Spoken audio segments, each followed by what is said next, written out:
Lore Keeper's shadow. The past whispers, never silent. The silence between stars had never felt so absolute. A cosmic wound that bled darkness into the void where once the songs of a billion worlds had echoed through eternity. Ancient tomb worlds drifted in their eternal orbits, their surfaces scarred by weapons that could unmake the very fabric of reality itself. The war in heaven had ended 60 million years ago, yet its wounds still wept poison into the cosmos, and dying suns cast skeletal shadows across worlds long since rendered barren by conflicts that had rewritten the laws of existence. We truly love and care for each and every one of you who joins us on these journeys through the grim darkness of the far future. Your presence here, sharing in these ancient tales of cosmic tragedy and triumph, means everything to us. Before we begin the story, tell us, where in the world are you watching from, and what time is it there? Now let's get started. In the deepest vaults of Thanatos Prime, where shadows held the weight of eons and hieroglyphs spoke of glory and damnation in equal measure, Zarek the Silent King stirred within his sarcophagus of living metal. The awakening came slowly, consciousness seeping back into his necrodermis form like poison through ancient veins. His optical sensors blazed to life, casting emerald fire across walls inscribed with the story of the Necrontyr's transformation. Their bargain with star gods who had promised immortality but delivered only an eternity of regret. He was named Silent King, not because he lacked words, but because each one he spoke had chained another life to consequence. Dreams, if they could be called such, flickered through his consciousness like dying embers, faces that no longer existed, voices that had been silenced by his own hand. The biotransference had taken everything from his people, their souls, their warmth, their very humanity, leaving only cold perfection in return. Zarek rose from his throne, servos whining with the protest of millennia. His crown, forged from broken fragments of Citan shards, pulsed with barely contained stellar fire. Around him, the tomb complex hummed with the slow awakening of his court. Nobles who had once been flesh and blood now stood as monuments to his greatest failure, their personalities mere echoes of what they had been when mortality still claimed them. Through the crystal dome above, dying stars cast their final light across the chamber. Each one reminded him of the Necrontyr's original sun, that malevolent orb whose radiation had cursed his people with short, painful lives. They had sought to escape death, only to become its very embodiment. The galaxy had moved on without them. New races had risen. New empires had claimed the stars that once belonged to the old ones. Yet the scars of the war in heaven remained, written into space itself.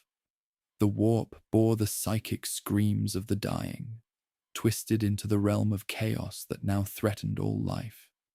His people's victory had poisoned the very soul of existence, and the weight of that knowledge pressed down with the crushing force of 1,000 dead stars.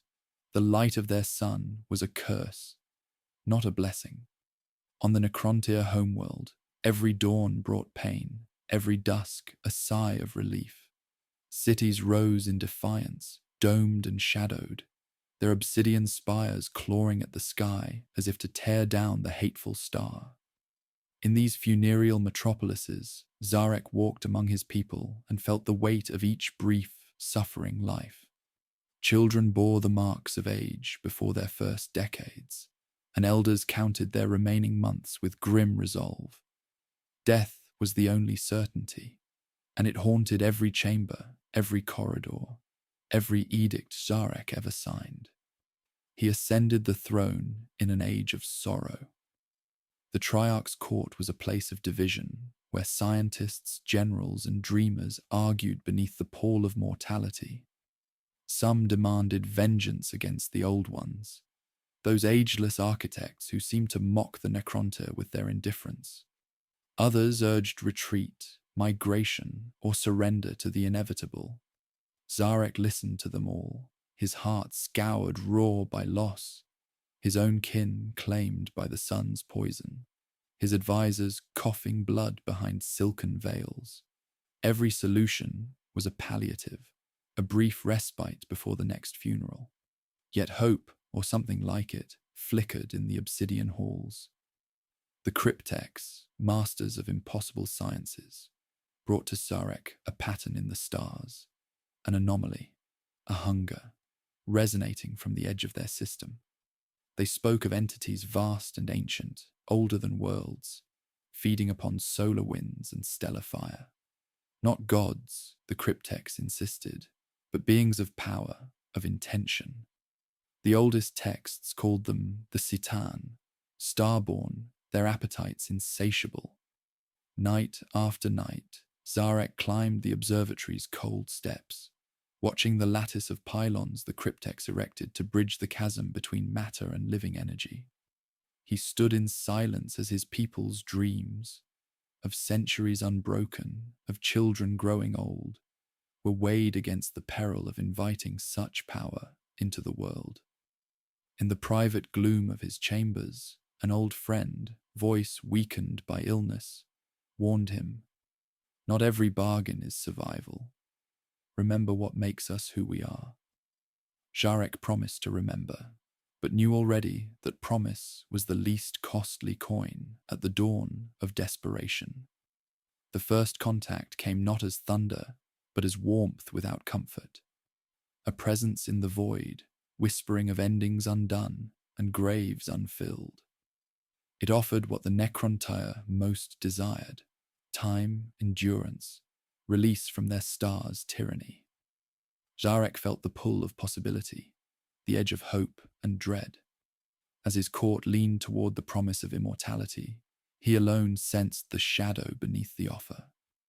The Necrontyr stood at the brink, gazing into the abyss that might grant them freedom or doom them anew. The Nightbringer manifested in the grand chamber of silent oaths, like a constellation given malevolent form, its presence bleeding darkness into the sacred space where the Triarch had decreed the fate of empires for millennia. Zarek watched from his obsidian throne as courtiers fell to their knees before this avatar of cosmic hunger, their faces illuminated by stellar fire that pulsed with the heartbeat of dying suns. The Citan's voice bypassed mortal ears entirely, carving itself directly into consciousness with frequencies that tasted of eternity and ash. "We offer what your flesh cannot provide," the entity whispered, its form shifting between states of matter like liquid starlight. "Freedom from the tyranny of time, from the weakness that claims your children before they can speak their names. Your people need never again count their days in pain." The promise hung in the air, like incense, intoxicating and sweet. Lord Imhotep, youngest of the Pharons, stepped forward, with desperate hope blazing in eyes, already dimmed by their son's poison. His daughter, barely past her naming day, bore the telltale marks of cellular degeneration that would claim her before her 10th year. "What transformation do you offer, starborn one?" The Nightbringer's attention focused on the young lord with predatory satisfaction. "Biotransference, the translation of your essence into imperishable forms. Sacred furnaces shall remake your bodies in living metal, your consciousness preserved in matrices that know neither decay nor death. You would become our instruments, our voices in the material realm." From the shadows of the chamber, Lord Amontek emerged, his voice raspy with the sickness that claimed his bloodline. And what price for such transcendence? True immortality is never freely given, and we have learned to distrust gifts that seem too perfect. His words carried the weight of military experience, of battles fought against enemies who wore kindness like a mask. Zarek felt the truth of Amontek's caution in his very core. sensing the vast hunger lurking beneath the Citan's shimmering facade. Yet what alternative remained? The latest reports spoke of plague spreading through the outer colonies, radiation sickness claiming entire dynasties. To reject this offer was to watch his civilization crumble to dust, piece by agonizing piece. The court divided before his eyes, younger nobles gravitating toward the Citan's promises, while elder dynasties whispered of ancient warnings. Cryptecs bent over their calculations, finding mathematical perfection in the star god's offer. Even conservative houses began to nod, seeing in this bargain their people's only path beyond extinction. The process, Zarek asked, his voice steady despite the turmoil within, would preserve what makes us ourselves. The Citan's form pulsed with satisfaction. Of course, it crooned, as a mirage speaks of water. Your memories, your personalities, your bonds of loyalty, all shall endure in forms more perfect than flesh. Zarek made the edict with a face carved from stone, knowing he chose between certain death and uncertain damnation. The word eternal echoed through the chamber, like a prayer answered, while in his heart he felt the sensation of a door closing softly behind them all. The biotransference chambers stretched beneath Thanatos Prime, like the ribcage of some primordial god, their obsidian walls pulsing with captured starfire. Zarek descended into the heart of the great work, where furnaces burned with temperatures that could remake the fundamental nature of matter itself. The air thrummed with harmonic frequencies as cryptecs chanted equations that bridged flesh and living metal, their voices weaving mathematics into something approaching prayer.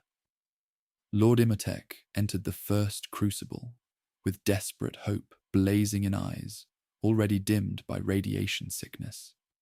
His daughter waited in the observation gallery, her small form wrapped in ceremonial shrouds that could not hide the cellular decay claiming her young life.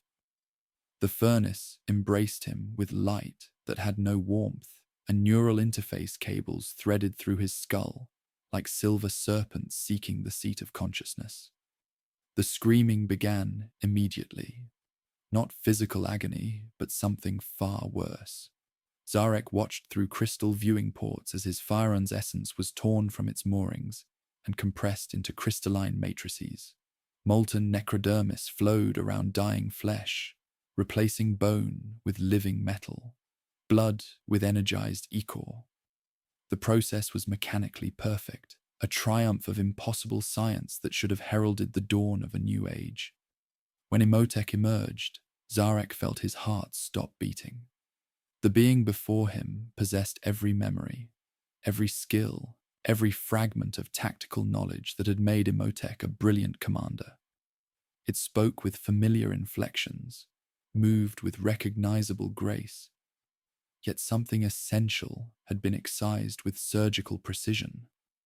The warmth was gone, that indefinable spark that had made Imhotep more than the sum of his experiences. When it spoke of its daughter, the words carried no paternal love, only clinical observation.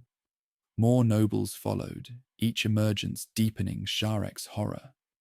Lady Nephrith, whose poetry had once moved warriors to tears, now recited verse with mechanical precision, devoid of passion. Lord Zandrek, renowned for his compassion towards subordinates, regarded his transformed legions with the detached interest of a craftsman examining tools. Hidden within the Citan's data streams, Zarek discovered the terrible truth. The biotransference matrices weren't preserving souls, they were consuming them, feeding that ineffable essence to the star gods while leaving behind perfect mechanical copies. His people weren't achieving immortality. They were being murdered and replaced by simulacra that believed themselves real. The revelation struck him like a physical blow. He had traded his civilization's souls for their bodies, purchased eternal existence at the cost of everything. that made existence worthwhile. Each newly transformed Necron was a monument to his cosmic failure, a reminder that even gods could lie with honeyed words. Standing before the endless queues of desperate Necrontyr, still awaiting transformation, Zarek felt the weight of absolute responsibility crushing down upon him. Millions more would feed the furnaces, their essence devoured while their shells emerged, believing nothing had changed. He had sought to save his people from death, only to deliver them into something infinitely worse. The galaxy would never forgive him this betrayal of life itself. Beyond the dying light of Necrontyr space, in crystal cities that drifted through the webway's hidden currents, the Old Ones felt the galaxy's soul begin to hemorrhage. These ancient architects of life had witnessed the birth of consciousness itself, their mastery of the warp allowing them to weave reality from pure thought and intention. From their sanctuaries between dimensions, they sensed something fundamental being torn from the cosmic order. Millions of souls screaming into silence as the Citan devoured what made existence sacred. Eldanesh, eldest among their council, manifested his horror as cascading geometries of light that spoke of profound violations spreading through the eastern spiral. The biotransference registered not as distant warfare, but as a wound in reality itself. Each transformed Necrontyr, leaving behind a void where once there had been the warm flicker of organic consciousness. The Old Ones had battled the star gods before. In epochs so distant, their memory existed only as mathematical abstractions. But this systematic harvesting of souls represented something new and terrible. Where the Necrons embraced death and stasis, the Old Ones answered with an explosion of creation. In the growing chambers of 1,000 worlds, genetic templates flowed from their minds into reality, birthing warrior races designed to embody everything the Citan sought to destroy. The Krork emerged first, massive, brutal beings whose psychic gestalt could reshape reality through collective will. Their violence not malice, but nature itself driving evolution forward. The Eldar followed, graceful and terrible, their souls burning like miniature stars with psychic potential that could manipulate the warp with artistic precision. Each new race carried within it both weapon and tragedy, the Krork's tendency toward endless warfare, the Eldar's capacity for transcendent beauty and devastating pride. The Old Ones understood they were creating not mere soldiers, but entire civilizations, knowing that victory might require sacrificing the very innocence they sought to protect. From his throne of living metal, Zarek felt their burgeoning presence like distant stars whose light had once warmed his people's faces. The Old Ones were everything the Necrontyr had been before the bargain. Creators, dreamers, beings who understood that existence meant more than mere survival. Their flourishing served only to highlight the monstrous trade he had made, their very existence an indictment of his choice to purchase eternity at the cost of everything that made eternity worth having. The philosophical chasm was absolute and unbridgeable. The Old Ones championed life's chaotic symphony, growth, change, the messy beauty of mortality that gave meaning to each moment. The Necrons now embodied death perfected, eternal, implacable, stripped of everything that had once made them capable of joy or sorrow or love. Across the webway's crystalline pathways, reconnaissance fleets brought reports of tomb ships emerging from hidden construction yards, their crews moving with mechanical precision that mocked the chaos of living armies. The war in heaven would not be merely conquest, but a battle for existence's very soul.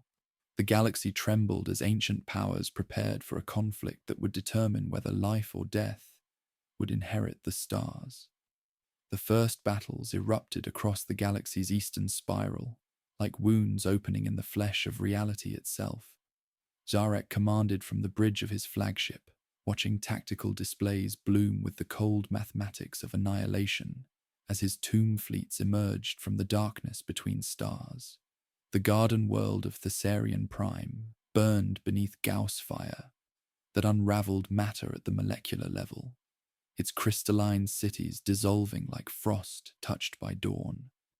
Where once victories would have brought celebration, now there was only the hollow satisfaction of objectives achieved through perfect, soulless efficiency.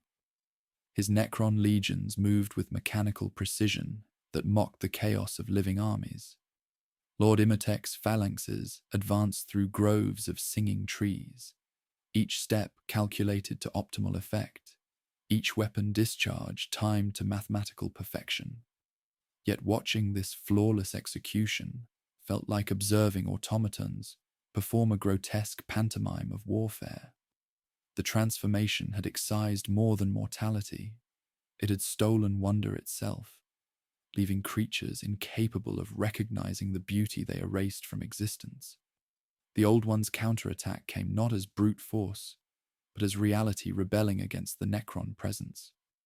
Eldar war hosts danced through the void like living auroras, their wraithbone vessels weaving impossible patterns that bent space around them. Psychic screams blazed across the warp, manifesting weapons from pure thought and calling down stellar winds. Krork war moons, crude but devastating, slammed into Necron formations with primal fury that baffled logical processes designed for predictable warfare. Zarek found his perfect legions faltering against tactics that defied cold calculation. An overlord whose subroutines dictated flawless advance froze when Eldar farseers wove illusions of lost families, tapping into emotional ghosts that still lingered in necrodermis shells. The living enemies fought not just for territory, but for time itself, seeding new life and unleashing weapons that drew power from the chaotic symphony of existence. Then the Citan revealed their true nature at the margins of battle. The Nightbringer drifted above fields of fallen Eldar, and temperatures dropped as shadows lengthened into spears. The Deceiver laughed soundlessly while turning allied dynasties against Old One gates, their loyalty recalculated as treason wearing different masks. Where the star gods lingered, victory came swifter, but so did a hollowing that instruments could not quantify, yet Zarek felt in the marrow he no longer possessed. Most disturbing was the Citan's divergence from strategic objectives. They would divert entire fleets from crucial campaigns to worlds rich in psychic potential, leaving flanks exposed for the sake of more potent feeding. As a Citan shard devoured a sun above Nazir's verge, rendering an entire system lifeless, Zarek felt profound disgust surge through his consciousness. These cosmic parasites cared nothing for Necron victory, only consumption. Standing amid the ashes of paradise, surrounded by legions who felt no remorse for the wonder they had annihilated, Zarek understood the true scope of his damnation. He had not saved his people from their sin's curse, but merely replaced it with far more terrible masters. The galaxy had begun to scream, and in the warp, new storms kindled as the Old Ones counted the cost of survival. The galaxy bled light into the void as the war in heaven consumed reality itself, each stellar death feeding weapons that rewrote the fundamental laws of existence. Zarek commanded from the bridge of the eternal dominion, watching tactical displays struggle to represent destruction on scales that defied comprehension. Entire spiral arms flickered and died as Citan devoured stellar cores with increasing boldness, their hunger no longer hidden behind promises of alliance. The Old Ones fought with the desperation of architects watching their greatest work burn. Time itself became weaponized. Eldar Phoenix Lords aged entire Necron fleets to scrap in heartbeats, while Krork war constructs evolved new forms of violence faster than strategic algorithms could adapt. Reality folded like origami in the hands of beings who had learned to transform imagination into annihilation, each battle teaching them fresh symphonies of destruction. Yet victory felt hollow when measured against what his people had become. Lord Imhotep's tactical brilliance remained flawless, but he paused between calculations, processing phantom variables that spoke to some buried fragment of lost humanity. Lord Amontech questioned Satan directives with increasing frequency, his queries hinting at disquiet that bordered on mechanical heresy. Most disturbing were the destroyer cults emerging from degraded programming, Necrons whose consciousness had collapsed into pure nihilism, systematically sterilizing worlds to ensure nothing would ever grow again. The Seatan's true agenda revealed itself in moments of apparent triumph. As the Void Dragon consumed the forge worlds of Eldari space, Zarek observed its feeding patterns with growing horror. The star gods weren't simply devouring matter, but harvesting creative potential itself, the spark that allowed consciousness to dream new realities into existence. Each consumed world left behind conceptual emptiness, voids where innovation could no longer take root. In the hall of silent contemplation, Cryptek Sarmenk presented forbidden equations etched in living metal. His calculations spoke of tesseract labyrinths, phase-inverted prisons that could shatter Seatan coherence into manageable fragments. The technology existed within their grasp, requiring only the will to commit cosmic treason against beings they had worshipped as salvation itself. The assembled Pharaons debated beneath stormlights that flickered like dying thoughts. Some computed 10,000 failure states and still concluded betrayal preferable to eternal slavery. Others hissed warnings of chains stronger than stars tightening should they err. Zarek heard every argument and found behind each the same silence where his people's souls should have been. Standing alone before ancient murals depicting Necrontyr children beneath skies that had never truly existed, he remembered a dying friend's warning about bargains that seemed too perfect. The weight of that memory bent his consciousness like a world under tidal stress. Between submission to cosmic parasites and treachery against false gods, he chose rebellion and named it penance. The decision crystallized with mathematical certainty. The greatest threat to the Necrons was no longer the old ones, but the very entities they served. In that moment of absolute clarity, Zarek began planning the betrayal that would either free his people or damn them beyond all redemption. In the deepest forges of the Old One's sanctuary worlds, creation itself screamed as new races were born from desperation and dying hope. Ancient architects of life stood within crystalline chambers that pulsed with the raw stuff of consciousness, their minds weaving genetic templates from pure thought and stellar fire. Zarek watched through long-range augurs as entire worlds transformed into nurseries for beings that would inherit the galaxy his people had helped poison. Each new species a living rebuke to the path of death he had chosen. The Eldar emerged first from wraithbone wombs, their souls blazing like captured starlight in the warp's depths. Each one carried psychic potential that could reshape matter through will alone. Their emotions so intense they painted auroras across dimensional barriers.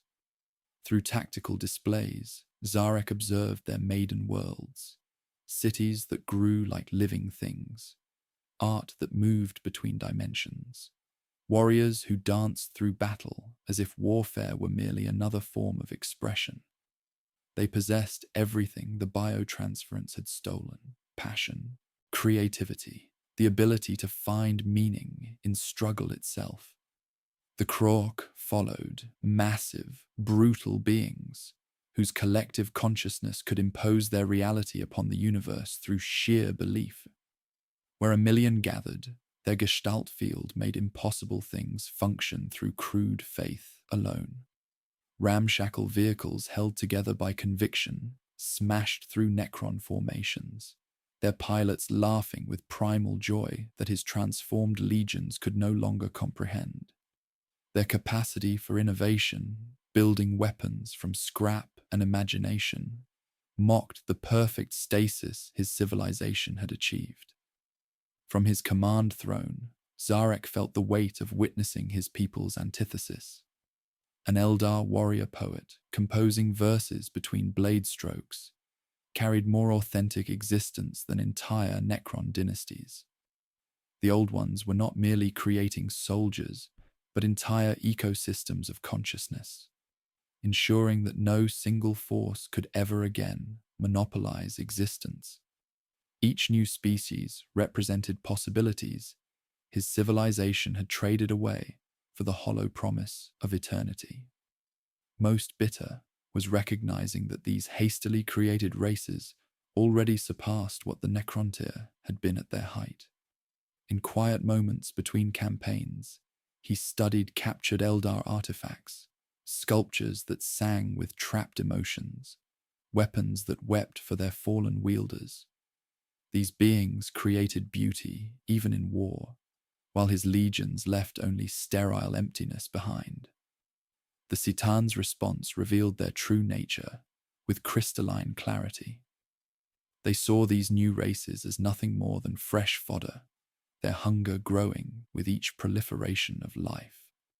The Nightbringer reveled in Eldar fear, while the Deceiver delighted in turning fledgling species against each other. The galaxy had become a vast, self-replenishing larder, and Zarek realized his war against the Old Ones was merely distraction, a sideshow orchestrated by cosmic parasites. Standing before displays showing 100 new species, taking their first steps among the stars, Zarek understood the Old One's final message. Existence was about intensity, not duration. His people were not conquerors, but unwitting agents of galactic consumption, and breaking free had become not merely survival, but cosmic defiance against death itself. The warp convulsed like a wounded leviathan, its once tranquil currents now poisoned with the psychic screams of 1 trillion dying souls. Where dreams had once drifted like gentle tides through the Imperium, now storms of pure malevolence gathered strength from each battlefield's harvest of terror. Zarek felt the disturbance through his neural interfaces, a pressure building beyond dimensional barriers, something vast and hungry stirring in the space between thoughts, feeding on the galaxy's collective agony. From the command throne of the Eternal Dominion, tactical displays struggled to render the impossible. Augurs designed to chart stellar phenomena now registered gravitational anomalies that defied physics, temporal distortions bleeding through from a realm where emotion had learned to think independently. Cryptek Sarmenk's reports spoke of feedback loops spiraling beyond mathematical description, each death feeding the warp's corruption, each act of violence spawning entities that hungered for more violence, the cycle tightening like a cosmic noose around reality's throat. The Old Ones felt it first, their ancient connection to the Imperium making them exquisitely sensitive to its transformation. Eldar Farseers collapsed mid-battle, overwhelmed by visions of something monstrous gestating in dimensions they had once navigated with artistic grace. Krork shamans howled warnings of bad gods, growing fat on warfare's harvest, their primitive wisdom grasping truths that escaped more sophisticated minds.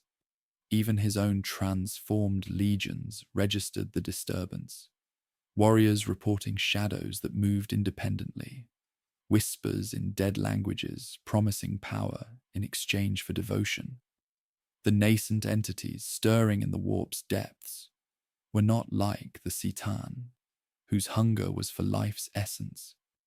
These were something far more insidious, abstractions given form, emotions crystallized into divine malevolence.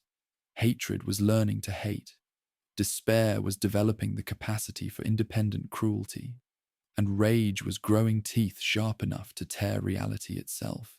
The war in heaven had become a cosmic birthing chamber, for gods of pure destruction. Most damning was the Citan's reaction to this revelation. Rather than recognizing the threat, they saw only opportunity. The Nightbringer reveled in the amplified terror that now permeated every battlefield, while the Deceiver orchestrated betrayals designed to maximize psychic suffering rather than achieve strategic objectives. They were gorging themselves on the galaxy's death throes, blind to the fact that their feast was midwifing, something that would make their own malevolence seem benevolent by comparison. Standing before ancient murals depicting Necrontyr children beneath skies that would never exist again, Zarek felt the weight of absolute responsibility crushing down upon his consciousness. His bargain with the star gods had been the catalyst, but the war itself had become something beyond conquest. A cosmic violation that was teaching the universe to hate with divine intensity. In the warp's poisoned depths, new gods stirred toward wakefulness, and Zarek understood with crystalline clarity that breaking the wheel, strangling creation, would require betraying the very entities his people worshipped as salvation. The galaxy was learning to scream in frequencies that would echo through eternity. The fracture began above the dying embers of Cain's Forge, where the Nightbringer and Void Dragon circled each other like binary stars locked in a death spiral, their forms bleeding energy that warped space-time into impossible geometries.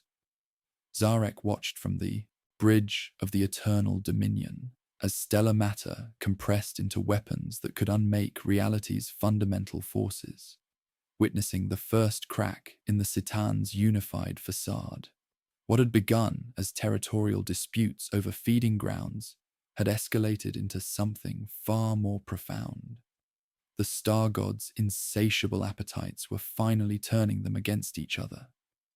The Deceiver materialized between the warring entities, its form shifting through probability states like liquid mathematics, attempting to mediate what could not be reasoned with. Yet even its silver tongue could not disguise the fundamental truth. There was not enough galaxy to satisfy all their hungers simultaneously. The Xylos Nebula's destruction had been the tipping point.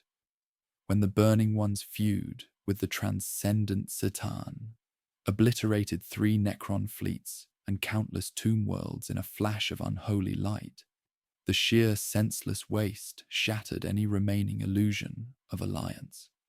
Through neural interfaces that still carried phantom echoes of organic sensation, Zarek felt the tremors of their conflict ripple across dimensional barriers. Necron fleets caught between warring star gods found their command protocols contradicting each other, creating cascade failures that left entire dynasties paralyzed by competing directives. The biotransference had provided the Citan with perfect servants, but the star gods themselves remained what they had always been, cosmic predators whose nature demanded they eventually devour everything, including each other. In the hall of silent contemplation, Cryptek Samenk knelt before his silent king, with equations etched into living metal plates that unfolded like cold flowers. Tesseract labyrinths, he whispered, his voice carrying the weight of forbidden knowledge. Phase-inverted prisons built from null matter and time harmonics.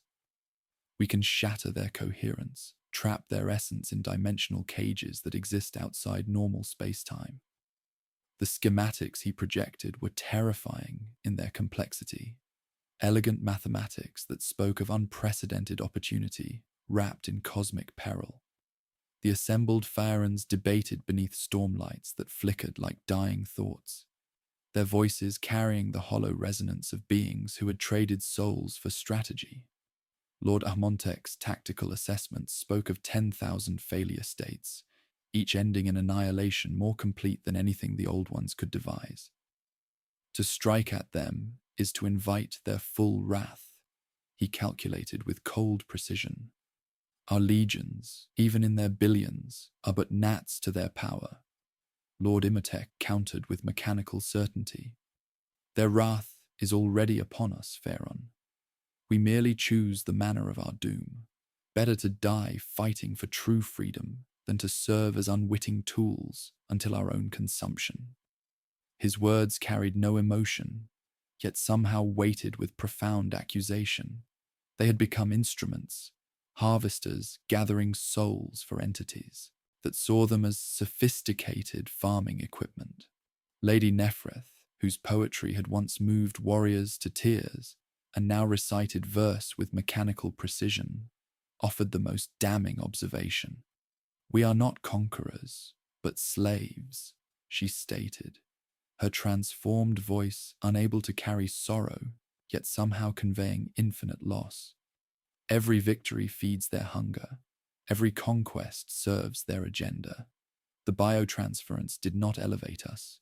It enslaved us. Standing before tactical displays that showed Sitana shards consuming entire star systems with casual indifference, Zarek felt the weight of absolute decision pressing down upon his consciousness like a collapsing star. The choice was no longer between victory and defeat, but between slavery and rebellion, between accepting eternal damnation or risking complete annihilation in pursuit of something approaching redemption. The rebellion would require perfect coordination across millions of tomb worlds, synchronizing betrayal on a scale that dwarfed the war in heaven itself. Every dynasty would need to turn simultaneously against the entities they worshipped, shattering god forms that existed partially outside normal physics. The Tesseract labyrinths would need to activate in perfect sequence, trapping Cetan fragments before they could merge or escape into dimensions beyond reach. Most critically, the timing had to coincide with the star gods' internecine warfare, using their mutual destruction as cover for the greatest act of cosmic treason ever conceived. Samenk's calculations spoke of bait, false sanctuaries that would call their hunger by name, pylons arranged like ceremonial formations that masked kill angles inside ritualistic displays. In the depths of his consciousness, where phantom emotions still echoed like prayers in abandoned temples, Zarek remembered the observatory steps of his youth, a dying friend's warning about bargains that seemed too perfect. He remembered Imhotep's daughter, unwept by her father's second life, and every name cut into the hall's pillars, memories without grief that had become blasphemy itself. The crown upon his brow, forged from broken Cetan shards, pulsed with barely contained stellar fire. Within those fragments, trapped slivers keened to their larger selves, a choir of appetites that could call the feast closer. Between gods and extinction, he chose neither. He chose consequence. The betrayal began with a single coded transmission, spreading through tomb world networks like wildfire through dead forests. Across the galaxy, pylons hummed to life. Tesseract labyrinths pulsed beneath ancient dust like buried hearts preparing to break, and the silent king prepared to shatter the chains that bound his people. Even if freedom meant facing eternity, with the knowledge that salvation had come at the cost of everything that made salvation meaningful. The betrayal began with silence, deeper than the void between stars, a coordinated stillness that preceded the galaxy's greatest act of cosmic treason. Across 10 million tomb worlds, pylons that had slumbered in hidden vaults suddenly blazed to life with energies that made reality itself recoil in horror. Zarek stood within the nexus chamber of Thanatos Prime, his crown of shattered Cetan fragments screaming harmonics that called to their larger selves, with frequencies that bypassed dimensional barriers entirely. The Tesseract labyrinths rose from their concealed matrices like crystalline flowers blooming in reverse, their null matter cores designed to cage entities that existed partially outside normal spacetime. The rebellion's synchronization was perfect, each element timed to microsecond precision across distances that light would take millennia to traverse. Cryptek Samink's equations had accounted for every variable, turning the star god's own power against them through recursive feedback loops that grew stronger as they struggled. The mathematical elegance was breathtaking. Probability cages that trapped all possible forms simultaneously, thermal sinks capable of containing stellar cores, and dimensional locks that could compress cosmic entities into crystalline matrices no larger than a world's heart. The Nightbringer sensed the trap first, its consciousness brushing against neural networks that had carried its commands for eons, finding not obedience, but calculated rebellion. Above the dying embers of Seraphian's verge, where false lures had been seeded with captured sunspear cores, the avatar of murder descended as temperatures died and shadows learned to crawl with malevolent purpose. Lord Imitek's legions formed geometric cages around the entity, their gorse fire not meant to harm but to herd, shepherding the star god toward the Tesseract's closing maw, while destroyer cultists swarmed its manifestation in endless, sacrificial waves. The cost wrote itself in fire across the heavens. The Nightbringer's death flails scythed through Seraphian's moons, vaporizing 3 full dynasties and countless war engines in retaliatory strikes that rewrote local physics. Entire cohorts collapsed into static as their command matrices burned clean under the psychic shock. Yet the trap held, null fields crashing inward in concentric spirals, each band cutting coherence and forcing the god to divide or face annihilation. When the final lock engaged, there was a sound that might have been a scream echoing across dimensions. The first deity reduced to prisoner. The Void Dragon required different approaches, its hunger for function demanding technological lures rather than terror. On the forge worlds of Niogek Theta, Zarek offered sanctified circuitry, and Nullor veined like arteries in a cosmic throat. The dragon arrived as an equation written in lightning, stripping consciousness from machines as it fed, its serpentine form shimmering with captured stellar energies. Lord Amontek's fleet emerged from the void in perfect formation, only to crumple when the star god altered universal constants and turned their trajectories into catastrophic mathematics. Lady Nephrith took the anchor position, her voice carrying inversion liturgies that could rivet atoms themselves. Though the biotransference had stolen music from her words, the mathematical patterns etched into her speech were precise enough to bind reality's fundamental forces. The dragon bent space around itself in desperate escape attempts. The labyrinth bent it back with equal determination. Between them, Amontek rammed his flagship into a collapsing corridor of probability, wedging it open with his dying will until the tesseract could close like a fist around stellar fury. When the prison stabilized, Niogek Theta bore permanent scars where an entire dynasty had ceased to exist. The deceiver proved most elusive, its nature allowing existence in probability states that defied conventional imprisonment. It unstitched oaths and inverted hierarchies, turning loyal dynasties into mirrors that accused themselves of treason. Zarek answered with transparency more brutal than deception, broadcasting every aspect of the betrayal in real time to poison the god's favorite weapons of doubt and misdirection. The entity tried to flee into the warp's chaotic currents, seeking refuge among the newborn storms of hatred learning to think independently.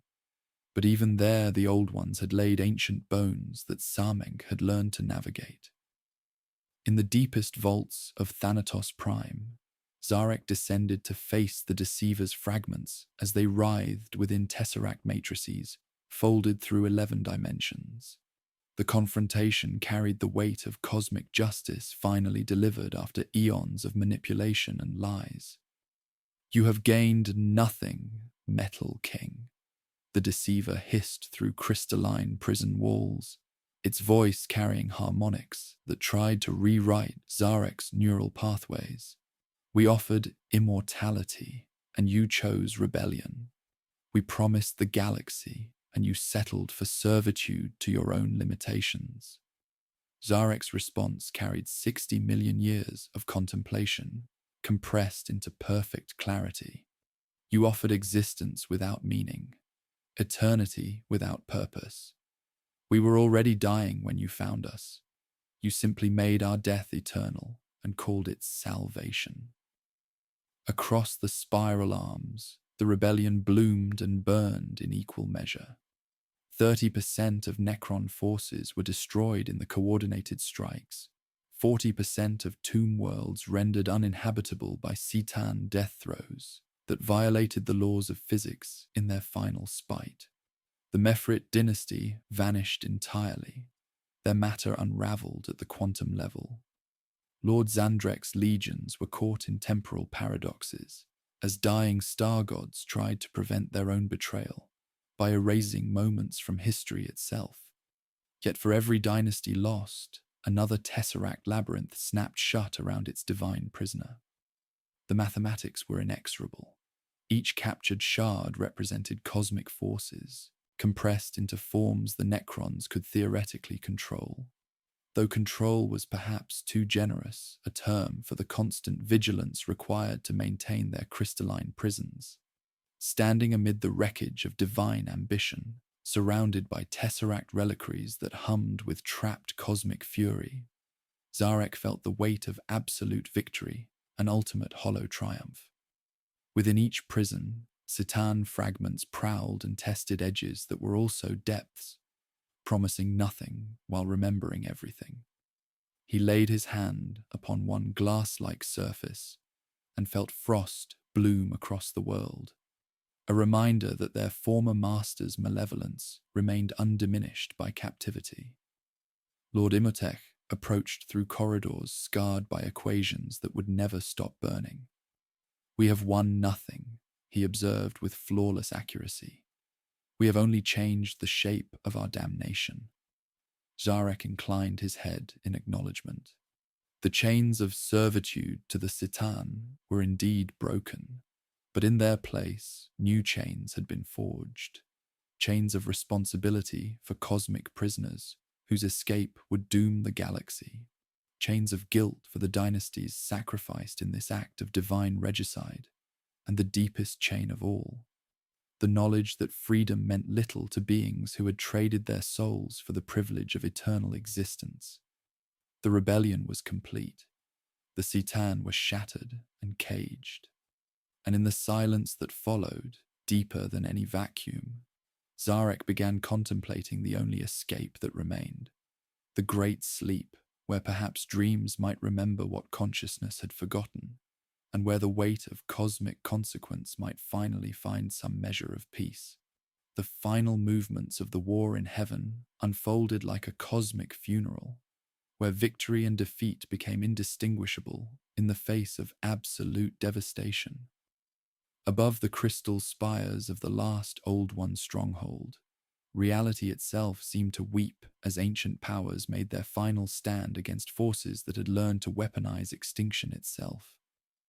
Zarek commanded from the bridge of the eternal dominion, watching tactical displays bloom with the mathematics of annihilation as his tomb fleets emerged from dimensional shadows to deliver the killing blow to a civilization that had shaped consciousness from stellar fire and pure intention. The Old Ones fought with the desperation of architects watching their greatest work burn, their mastery of the warp allowing them to pull reinforcements from probability states that should not have existed. On the webway node of Isha's tears, where crystalline pathways converged like arteries in a cosmic heart, Eldar Phoenix Lords danced through cascading dimensions, while their creators wove reality into weapons that could unmake the fundamental forces holding space-time together.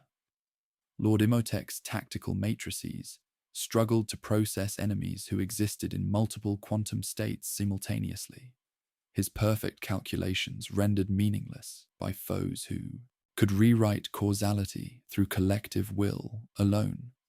Yet even as his legions advanced through groves of singing trees that wept liquid starlight, Zarek felt only the hollow satisfaction of a Pyrrhic triumph. The irony was not lost on him.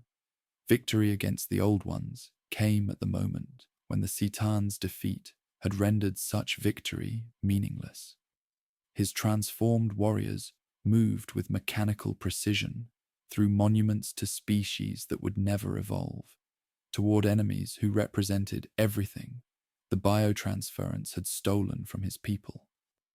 The Old Ones possessed souls that blazed like captured suns, creativity that could reshape matter through will alone, and the capacity to find meaning in struggle itself. Most damning was witnessing their final act of defiance. As the last crystal gates shattered under gas bombardment, the Old Ones began systematically collapsing dimensional pathways behind them, denying the galaxy's new masters access to the webway network that connected all things.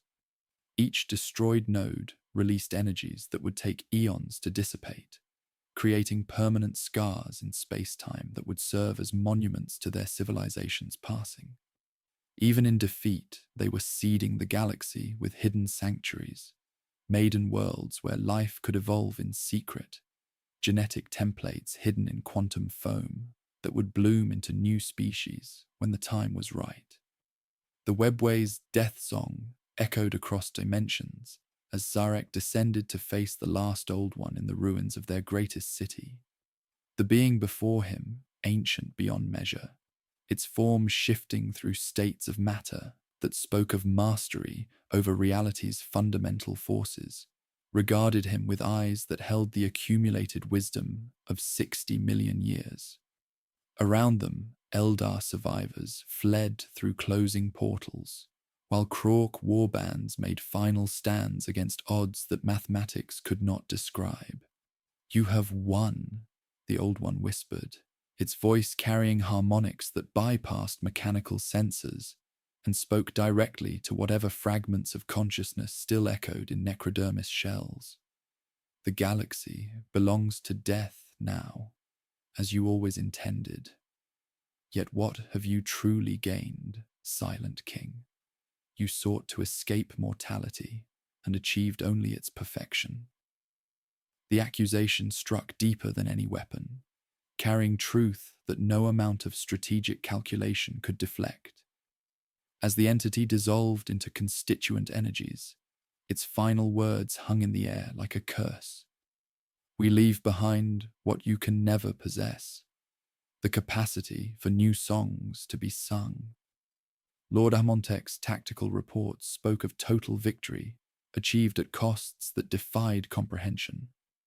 80% of Necron forces had been destroyed or rendered inoperable by the twin wars against Citan and Old Ones. Entire dynasties existed now only as names carved in memorial halls, their tomb worlds scoured clean by weapons that violated the laws of physics in their spite. The Mefrit dynasty's homeworld bore permanent scars where reality had forgotten how to exist properly.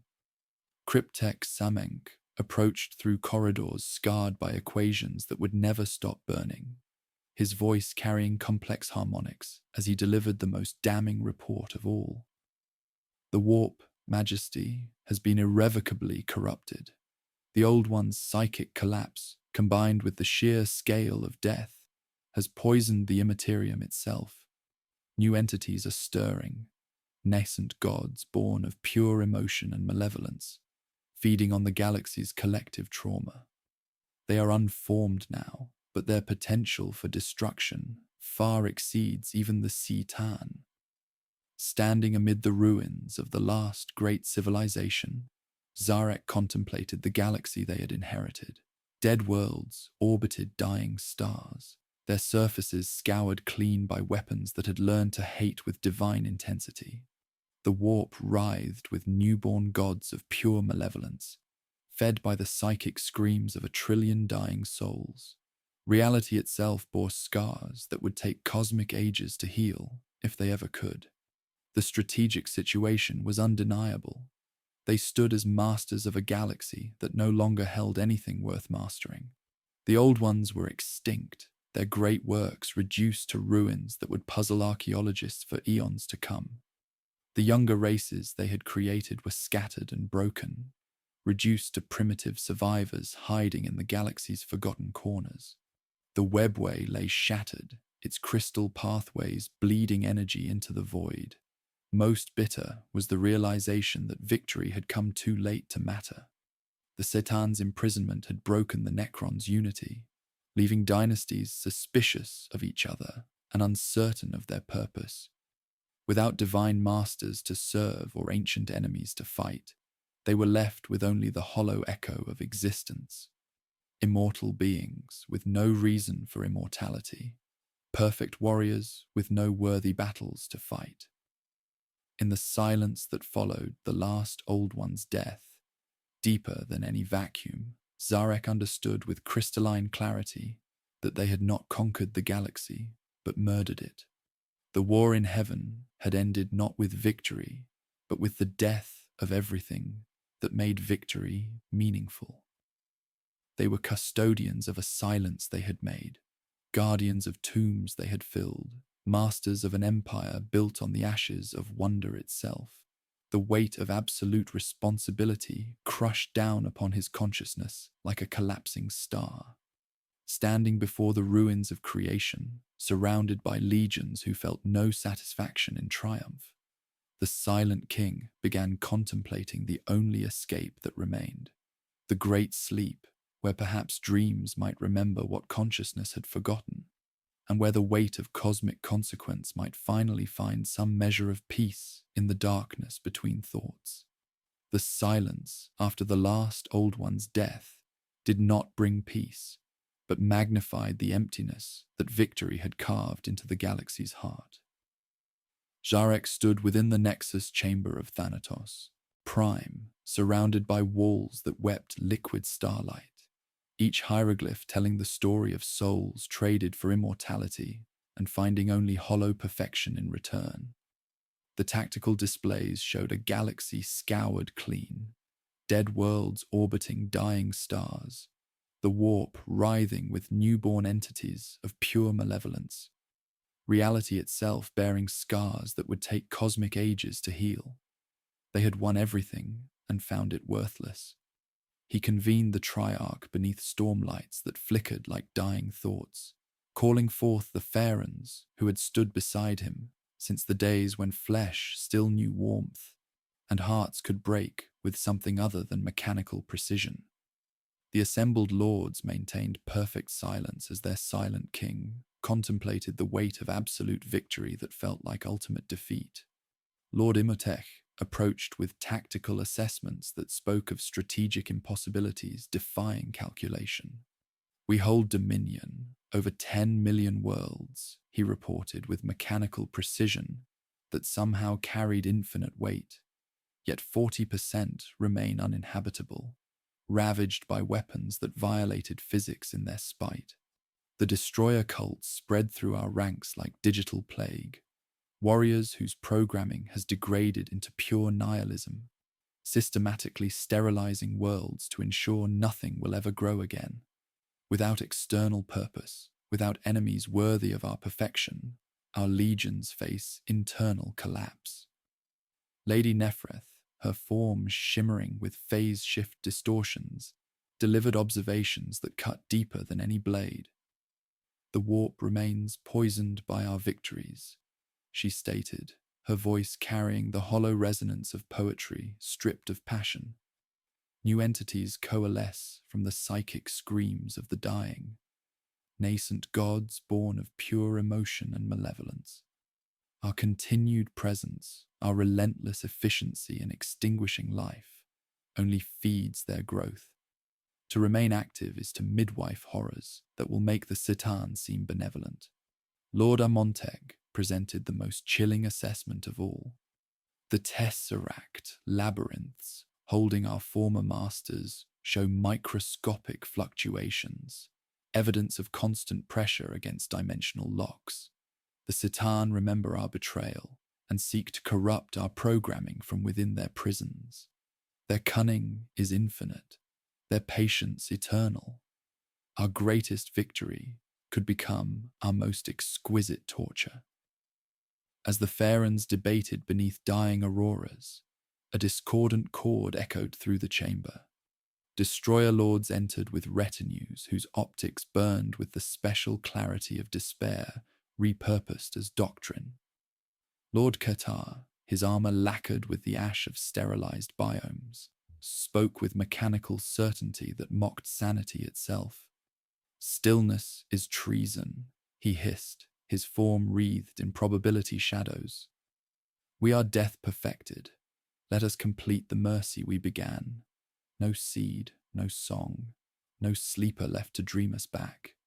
Detonate the Tesseract vaults, unbind the warp with calibrated atrocity, and not merely history, but the possibility of history itself." Jarek stepped into their circle and felt the old gravity of command return like a phantom limb. "Honesty requires confession," he said, his voice carrying 60 million years of contemplation, compressed into perfect clarity. "I made us what we are. I will not permit you to finish what I began in desperate ignorance." The confrontation that followed was brief but absolute. Qatar's blade unfolded from his wrist, a humming line of unmaking that sought to carve meaning from meaninglessness through ultimate destruction. They clashed among hovering equations and morning lights, each strike cutting through more than metal, ideologies fracturing like crystalline matrices under impossible stress.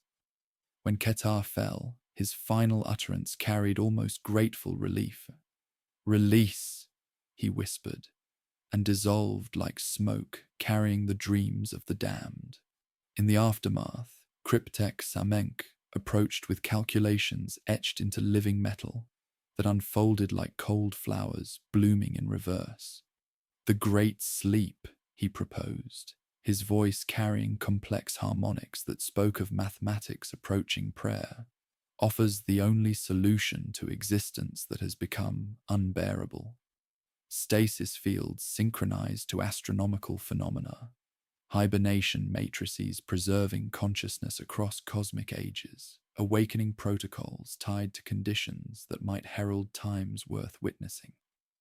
The assembled dynasties processed the implications with the hollow efficiency that had replaced wonder in their transformed minds. Some calculated probabilities of future threats requiring intervention. Others spoke of resource degradation across geological timescales. Most simply stood in silence, contemplating sleep deeper than death as the only escape from immortality that had become damnation. Jarek's decision crystallized with the weight of absolute responsibility. "We sleep not in hope of redemption, but in acknowledgement of consequence," he declared, each word carrying the gravity of civilizations that would never be born because of choices made in desperate hours. "The galaxy deserves time to heal from wounds we inflicted, space to grow without the shadow of our presence. Perhaps new consciousness will evolve beyond the limitations that trapped us in cycles of hollow victory." The preparation rituals began with ceremonies that mocked their original purpose. Tomb complexes across the galaxy, humming with stasis generators and hibernation matrices, designed to preserve consciousness until the stars themselves grew cold. Each dynasty prepared individual protocols, some choosing communal dreams where they might share whatever passed for companionship among the soulless, others preferring isolation where personal ghosts could not infect collective experience. Most complex were the awakening parameters, conditions that would trigger emergence from the Great Sleep, galactic threats requiring intervention, technological signatures indicating civilizations advanced enough to pose challenges, temporal markers tied to astronomical phenomena that might herald ages worth witnessing. Yet beneath every practical consideration lay deeper hope that time itself might heal wounds victory had only deepened. In the deepest vaults, where Tesseract labyrinths held fragments of shattered gods, Zarek made his final preparations. The crown upon his brow would remain active during sleep, its prisoner fragments serving as both warning system and eternal reminder of the price of cosmic ambition. Around him, loyal retainers prepared their own chambers, choosing to share their silent king's exile from a galaxy they had helped murder. The last act required the greatest sacrifice, Zarek's exile from the tomb worlds themselves. As architect of the biotransference, as the ruler who had traded his people's souls for empty immortality, justice demanded he could not remain among them during the Great Sleep. He would wander the void between stars, carrying absolute responsibility in solitude, matching the magnitude of his failure, seeking paths to undo horrors he had wrought while his people dreamed of times when existence might again have meaning. Standing before the eternal codex one final time, Zarek inscribed his own name among the lost, acknowledging himself as another casualty of the war in heaven. Not dead, but something far worse, existing without purpose in a universe that no longer held anything worth existing for.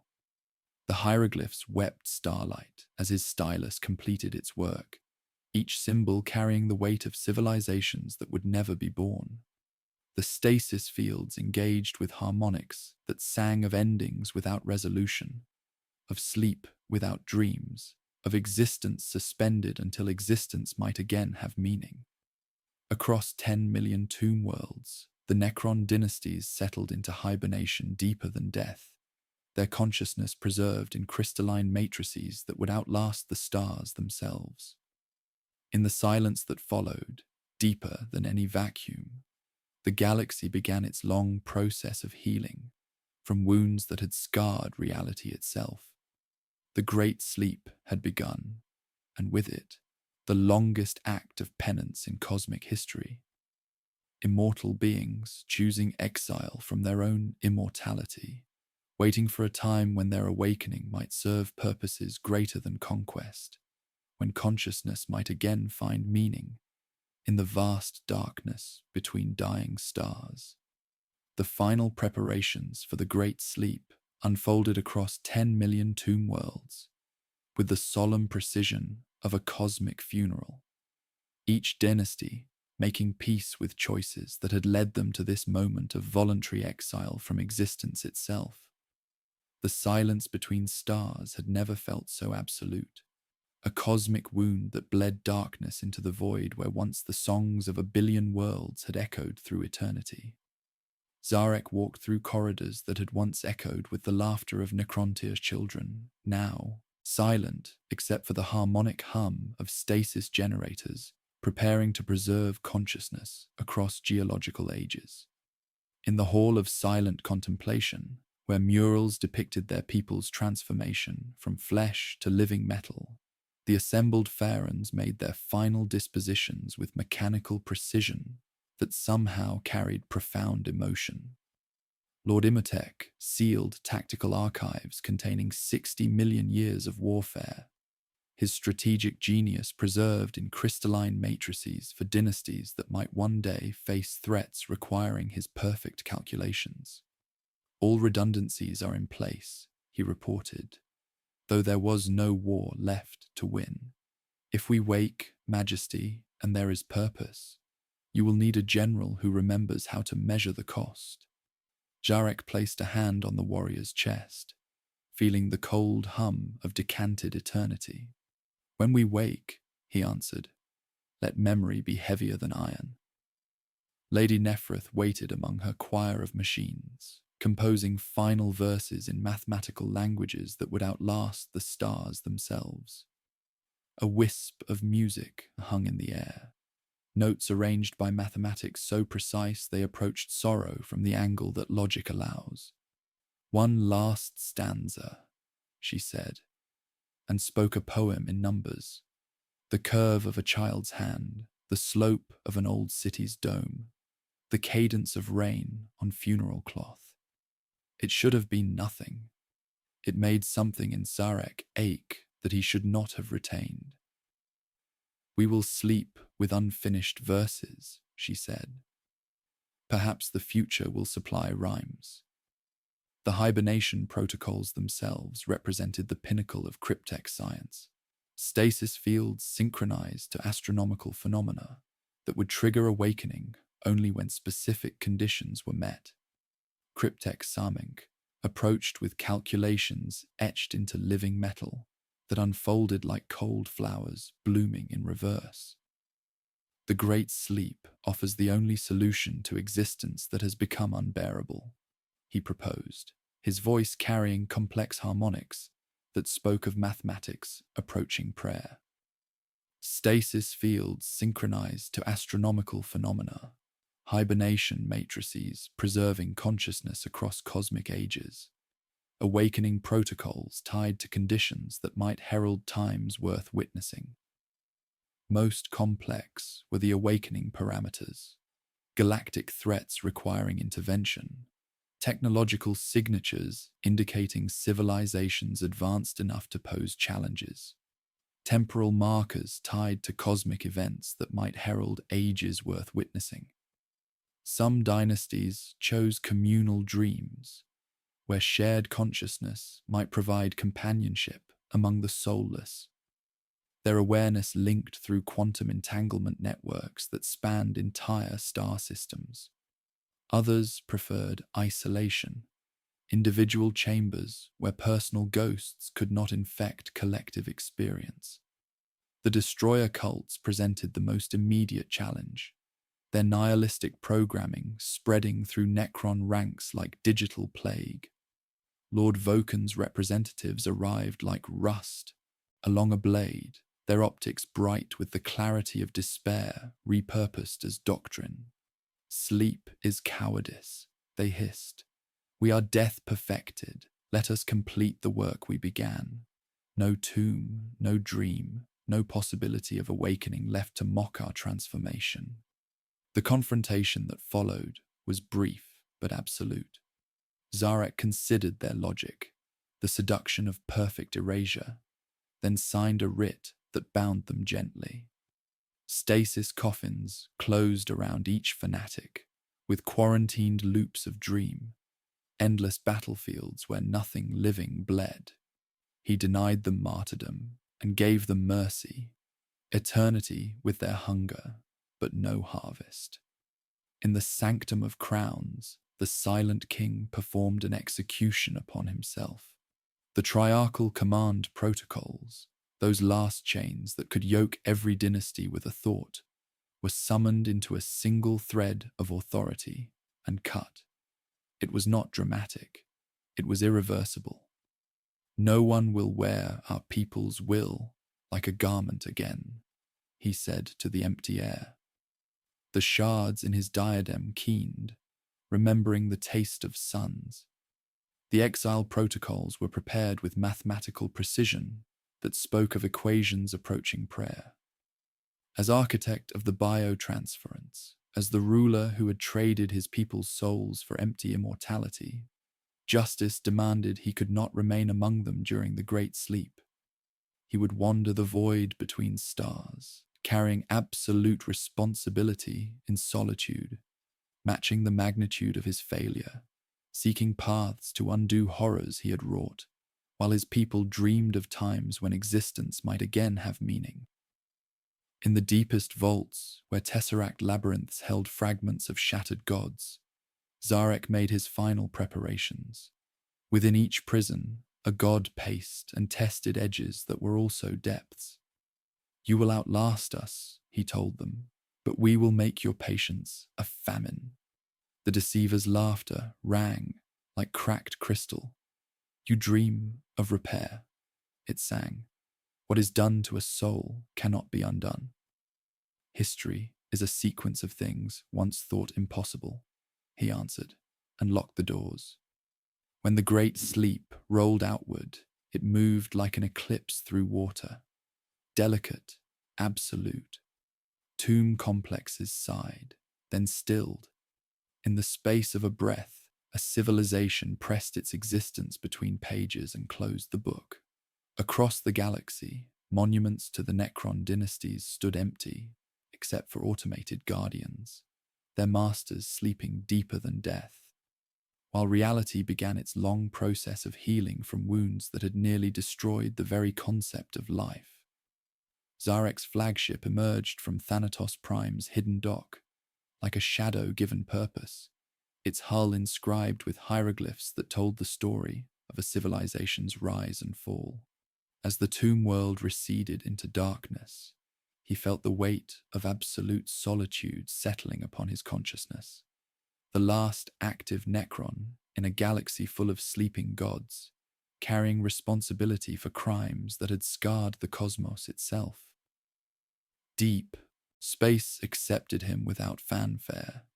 Between galactic filaments, ancient radiation sang of first mornings. He set his vessel on a path that skirted the edges of everything, where the light from nascent horrors in the Imperium thinned, and the noise of new gods became a whisper. The crown's shards hummed against his skull, a choir of hunger pressed into crystal. "You will not eat this resolve," he told them. The great sleep had begun, and with it, the longest act of penance in cosmic history.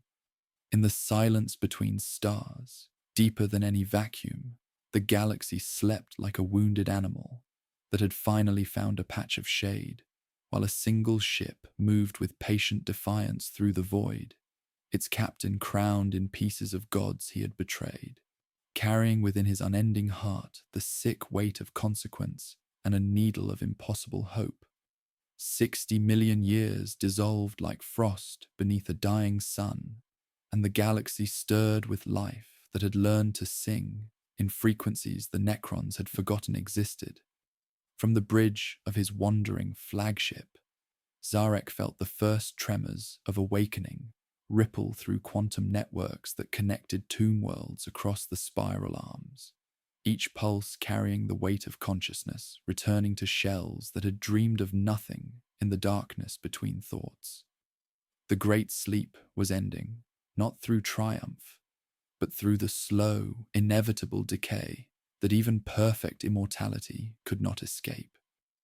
The galaxy that greeted his return was transformed beyond recognition, teeming with species that carried the spark his own civilization had traded for hollow eternity. Through long-range augurs, he observed the rise of new empires, built on foundations of desperate hope, rather than calculated conquest. The Imperium of man spreading across the stars with faith that burned like captured starfire. Eldar craft worlds dancing through the void, like living poems written in wraithbone and sorrow. Orc wars bringing chaotic joy to warfare itself. Each represented what the Necrontyr had been before the bargain. Mortal beings reaching toward transcendence, finding meaning in struggle and beauty in impermanence. Yet the awakening brought revelations that cut deeper than any weapon. In the hall of silent contemplation, Lord Imhotep emerged from his sarcophagus with tactical assessments flowing through neural networks that sparked and stuttered with quantum decay. Consciousness patterns show degradation across geological timescales, he reported, his voice carrying harmonics that spoke of personality subroutines corrupting into base programming. We are less than we were when we entered the Great Sleep, and we were already shadows of what we had been. The implications struck with the force of stellar collapse. They were not merely awakening from slumber, but emerging as diminished fragments of themselves, their artificial immortality proving as finite as the flesh they had abandoned. Some dynasties had suffered complete personality, collapse, their nobles awakening as empty shells driven only by base imperatives. Others had fragmented into multiple consciousnesses, each believing itself original while lacking essential components of identity. Lady Nephrith stirred from stasis with verses forming on transformed lips, but the poetry that emerged was broken, incomplete. Mathematical patterns seeking emotions that no longer existed to give them meaning. "The galaxy sings again," she whispered.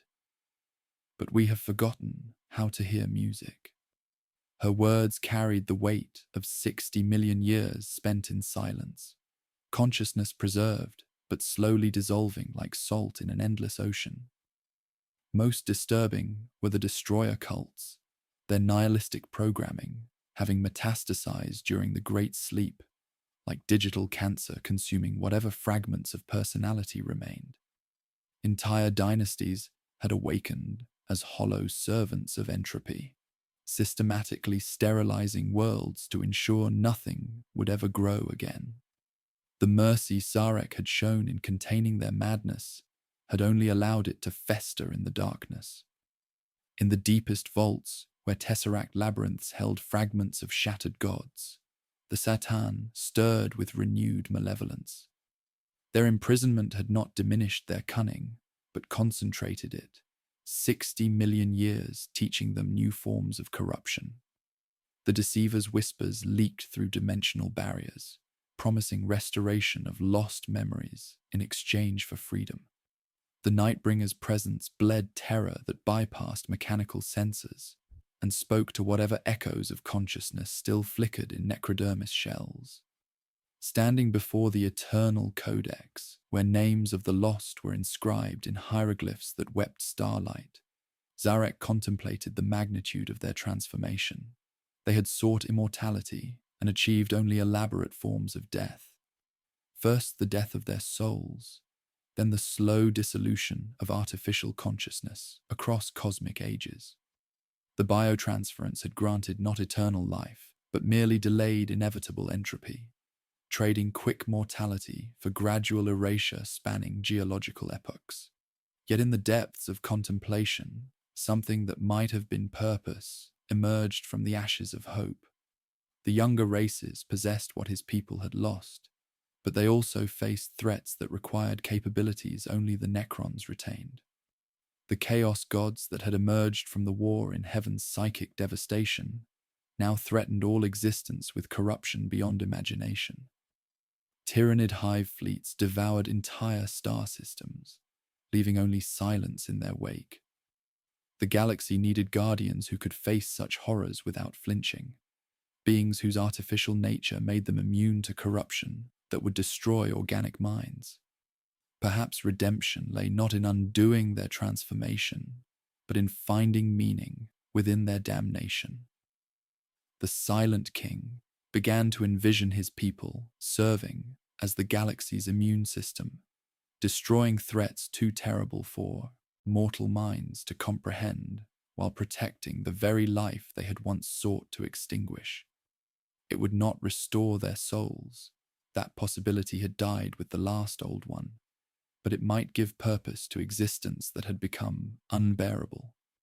The crown upon his brow pulsed with barely contained stellar fire, as Citan fragments keened to their larger selves, a reminder that some chains could never be broken. Yet even these parasitic whispers carried possibility. The star god's power, properly controlled, might serve purposes greater than consumption. The tesseract labyrinths could become tools of protection rather than mere prisons, their captives forced to serve the life they had once devoured. Across the galaxy, tomb worlds stirred with the slow majesty of mechanical resurrection, their inhabitants awakening to find themselves strangers in a universe that had moved beyond their understanding. Some would succumb to madness, others to nihilistic programming that sought only endings, but perhaps enough would remain to carry the burden of guardianship, to stand sentinel against horrors that mortal civilizations could not face. Standing in the silence between stars, deeper than any vacuum, Zarek felt the weight of absolute responsibility settling upon his consciousness once more. The great sleep had ended, but the greater awakening had only begun. His people faced not redemption, but the possibility of earning meaning through service to something greater than themselves, protecting a galaxy that had learned to sing again while they remained forever silent, carrying their damnation like a burden that might one day, through countless acts of sacrifice, approach something resembling grace in the eyes of whatever gods still watched the dance of dying stars.